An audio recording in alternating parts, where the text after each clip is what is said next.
राष्ट्रीय जन उद्योग व्यापार संगठन के प्रदेश अध्यक्ष कुलचंद डंग ने बताया कि केंद्र सरकार को इस कातिल कोरोना काल में राष्ट्रीय मेडिकल इमरजेंसी घोषित कर देनी चाहिए और देश के तमाम मेडिकल सिस्टम को सरकार को खुद टेक ओवर कर लेना चाहिए और उनकी व्यवस्थाएं कैसे सुचारू हो, इसके लिए गांव स्तर से लेकर महानगरों तक हर अस्पतालों पर, चाहे वह सरकारी हो या प्राइवेट हो, नोडल अधिकारी नियुक्त कर देना चाहिए और उनकी मॉनिटरिंग सरकार खुद करे और ये सुनिश्चित करे कि किस मरीज को अस्पताल की बेड की ऑक्सीजन या दवाओं की जरूरत है। प्राथमिकता के हिसाब से उस मरीज तक मुहैया कराने की कवायद करनी चाहिए और बाकी भी मेडिकल की सारी व्यवस्थाओं पर, चाहे वो ऑक्सीजन या दवाइयां हों, उनकी भी अपने अधीन कर लेना चाहिए ताकि जो कालाबाजारी और गोरख धंधा इस महामारी में प्राइवेट हॉस्पिटल एवं अन्य दवाइयों की कालाबाजारी हो रही है उस पर अंकुश लग सके और प्रभावित मरीजों तक सही रेट पर उन तक पहुँच सके। इस मामले में सरकार को सभी वर्गों को अपने विश्वास में लेकर, चाहे वह विपक्षी पार्टी, सर्वदलीय बैठक बुलाकर सेना की मदद लेकर तमाम प्रदेश के मुख्यमंत्री से सलाह मशवरा करे और देश के तमाम प्रशासनिक ढांचे के निचले स्तर से लेकर ऊपर तक एक कोऑर्डिनेशन टीम बने ताकि जीरो ग्राउंड लेवल तक समस्याओं से अवगत हो सके। केंद्र सरकार ने फरवरी माह में अपने बजट में वैक्सीनेशन ड्राइव के लिए 35,000 करोड़ का प्रावधान किया था। आज देश की 130 करोड़ की जनता को ₹200 प्रति आदमी भी वैक्सीनेशन लगवाई जाए तो उसकी कुल राशि 26 करोड़ बनती है और वैक्सीनेशन ड्राइव को कैसे तेज किया जाए बिना राजनीति के, इसके ऊपर एक नीति बननी चाहिए। राष्ट्रीय स्तर पर और केंद्र सरकार इस पर भी दोहरा रवैया अपनाते हुए राज्य सरकारों को अलग रेट और प्राइवेट अस्पतालों को अलग रेट देने की नीति अपना रही है, जो कि मौलिक अधिकारों का हनन है। आर्टिकल 21 के अनुसार सरकार की जवाबदारी है कि महामारी में सरकार को वैक्सीनेशन फ्री में प्रबंध करवाई जाए। केंद्र सरकार ने राम मंदिर के नाम पर वोट भी लिए और आज देश में ऐसा लग रहा है जैसे सरकार ने लोगों को मरने के लिए राम भरोसे ही छोड़ दिया है। इसीलिए हम केंद्र सरकार को आगाह करते हैं कि इस आपात स्थिति में कोई आपात फैसला लें और देशवासियों की सुरक्षित करें। और केंद्र सरकार यदि संपूर्ण लॉकडाउन लगाती है, जो कि अब महसूस हो रहा है कि देश संपूर्ण लॉकडाउन की तरफ बढ़ रहा है, सरकार को समय रहते पूरे देश को एक आर्थिक पैकेज देना चाहिए। उसमें गरीब, कमेरा वर्ग, मजदूर वर्ग, किसान वर्ग, मध्यम और खुदरा व्यापारी वर्ग के लिए यथार्थ में उनके लिए कोई ना कोई फैसला लेना चाहिए। कोई घोषणा ना हो, धरातल पर उन तक ये मदद पहुंचने भी चाहिए और इस बुरे वक्त में सरकार चाहे तो संगठन अपने व्यापारी साथियों को वॉलंटियर के तौर पर उनकी मदद करने को तैयार है। आज जिस तरह देश की बड़ी कॉर्पोरेट कंपनियां जैसे अंबानी और अडानी, इस तरह दर्जनों कॉर्पोरेट कंपनियों को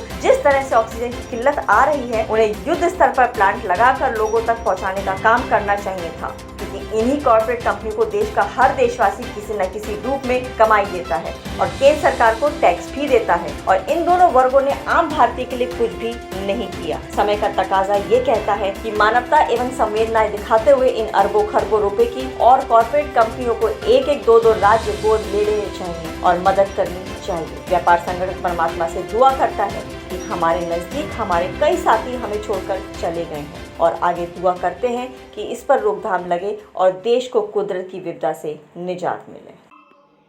साथियों, जैसा कि हम समय समय पर इस कातिल कोरोना की वजह से हम सभी देशवासी आज इतना परेशान हैं कि हमारे चाहे परिवारों में, चाहे रिश्तेदारी में, चाहे हमारे साथियों में कोई ना कोई समस्या या दुर्घटना हो रही है और आज का समय ऐसे लग रहा है जैसे हम सभी असहाय हो गए हैं। हमने पीछे एक वीडियो जारी करके और प्रेस विज्ञप्ति के माध्यम से और टीवी चैनल के माध्यम से हमने केंद्र सरकार को और राज्य सरकार को आगाह किया था कि हम संपूर्ण लॉकडाउन की मांग करते हैं। राज्य सरकार ने लॉकडाउन लगा दिया, परंतु देश में परिस्थितियां आज बड़ी विकट हैं। हम केंद्र सरकार से, हमारा व्यापार संगठन ये मांग करता है कि देश में मेडिकल इमरजेंसीज लगाई जाएं और मेडिकल इमरजेंसी लगाते हुए ये सुनिश्चित करें कि देश की जो मेडिकल व्यवस्था है उसके ऊपर कोई ना कोई चेक हो और जितने भी हॉस्पिटल्स हैं तमाम देश के या जितनी भी मेडिकल व्यवस्थाएं हैं वो गवर्नमेंट अपने अंडर ले ले, क्योंकि आज हालात इतने बिगड़े हुए हैं कि कोई भी आदमी, किसी के पास बेड नहीं है, ऑक्सीजन नहीं है। इन सारी व्यवस्थाओं को मॉनिटरिंग करने के लिए एक मेडिकल इमरजेंसी की ज़रूरत है और हम ये मांग करते हैं कि सारा का सारा सिस्टम, क्योंकि आज प्राइवेट सिस्टम में जाकर मरीज मर भी रहा है और पैसे भी दे रहा है, तो हम ये मांग करते हैं कि उनकी ज़रूरत के हिसाब से और एक पूरे देश में हम ये मांग करते हैं कि कोविड की मरीजों का इलाज उसका रेट तय होना चाहिए, जो कि एक बहुत बड़ी समस्या है। दुनिया लाखों रुपए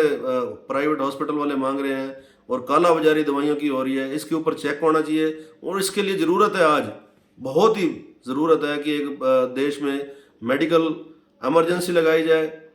इसके अलावा बड़ी बातें हैं जो करने को हैं, मन में बड़े समय समय पर रहती है। केंद्र सरकार ने 35,000 करोड़ का जो बजट जारी किया था वैक्सीनेशन के लिए, आज वो वैक्सीनेशन ड्राइव बड़ा स्लो हो चुका है और इसकी स्पीड कैसी बढ़ाई जाए, इसकी एक व्यवस्था सुचारू कैसे हो वैक्सीनेशन की, राज्य सरकारों में और केंद्र सरकार में जो आज मिसअंडरस्टैंडिंग्स बन रही हैं, देखने को आ रहा है रोज समाचारों के द्वारा, ये कैसे दूर हो। क्योंकि आज मैं समझता हूँ कि आप इतने 130 करोड़ की जनता है, 200 रुपया भी प्रति वैक्सीनेशन हम काउंट करें तो ये इसकी जो राशि धन बनती है वो 26,000 करोड़ बनती है और आपने 35,000 करोड़ का बजट रिलीज किया है। मैं ये केंद्र सरकार से मांग करता हूँ कि वैक्सीनेशन जो है इसका रेट पूरे संसार में इतना नहीं है और इसका जो ड्यूबियस रेट, डबल रेट आपने किया है, ये भी गलत है। किसी राज्य को आप कहीं पर रेट कुछ है और कहीं पर कुछ है, ये दोहरी नीति बिल्कुल गलत है। हम मांग करते हैं केंद्र सरकार से, पहली बात तो है वैक्सीनेशन, जो मेरी ज्ञान की बात है, सेक्शन 21 के हिसाब से देश को फ्री लगानी चाहिए, नहीं तो सुनिश्चित करना चाहिए मिनिमम रेट के ऊपर और सारे देश में एक ही रेट की व्यवस्था होनी चाहिए। मैं और हमारे इन दिनों में काफ़ी साथी हमारे चले गए हैं व्यापार मंडल के, हमारे रोहतक से ही एक हमारे सज्जन जो हमारे भाइयों से भी प्यारे थे, विनोद गेरा जी, और कुछ साथी और हमारे बजाज साहब की धर्मपत्नी, एक हमारे साथी विभू जी, और ये सभी साथी पीछे हमने मृत्यु का एक बड़ा तांडव देखा है और हम दुआ करते हैं राम जी से कि भाई इस तांडव को रोकें और भारतवर्ष को इस वायरस से निजात दिलाएं। क्योंकि केंद्र सरकार ने राम के नाम पर वोट लिए थे और राम मंदिर के नाम पे नोट लिए थे, इन चीज़ों को, और हम समझते हैं कि आज सरकारों ने सारी जनता को राम के भरोसे ही छोड़ दिया है। तो मैं आगाह करता हूं, जिस तरह टीवी चैनल पर बार बार बता रहे हैं कि तीसरी वेव भी आने वाली है, सुप्रीम कोर्ट ने भी आगाह किया है, उसकी तैयारियां केंद्र सरकार कैसे करती है इसके लिए सुनिश्चित करें, अभी से जुट जाएं। और मेरे हिसाब से तो ये जो चीज़ें थी, आज बड़े बड़े कॉरपोरेट घर, उनको बढ़कर आगे आना चाहिए, क्योंकि हर बंदे, मैं ये समझता हूँ कि देश के हर आदमी ने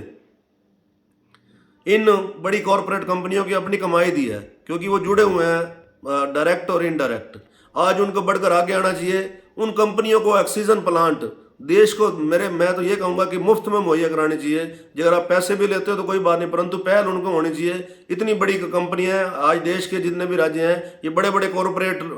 जो घराने हैं, 2-2, 3-3 राज्य को अपने आप को गोद में ले लेंगे, तब भी इस समस्या का निजात हो जाएगा। जो आज पूरे संसार में चाहे अंबानी, अंडानी, इन्हें बड़े बड़े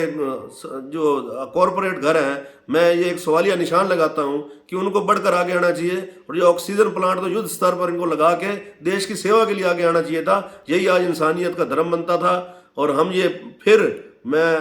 हर सभी देशवासियों का, प्रदेशवासियों की स्वास्थ्य के लिए शुभकामना परमात्मा से मांगता हूं। और केंद्र सरकार को जो मैंने बातें रखी हैं, इसको सुनिश्चित करे और देशवासियों की जान को बचाए। आज हालात बहुत खराब हैं। ताजा और रोचक खबरों के लिए यूं ही जुड़े रहें हमारे साथ। और हाँ, हमें सब्सक्राइब करना ना भूलें। नीचे दिए बेल आइकन को जरूर प्रेस करें।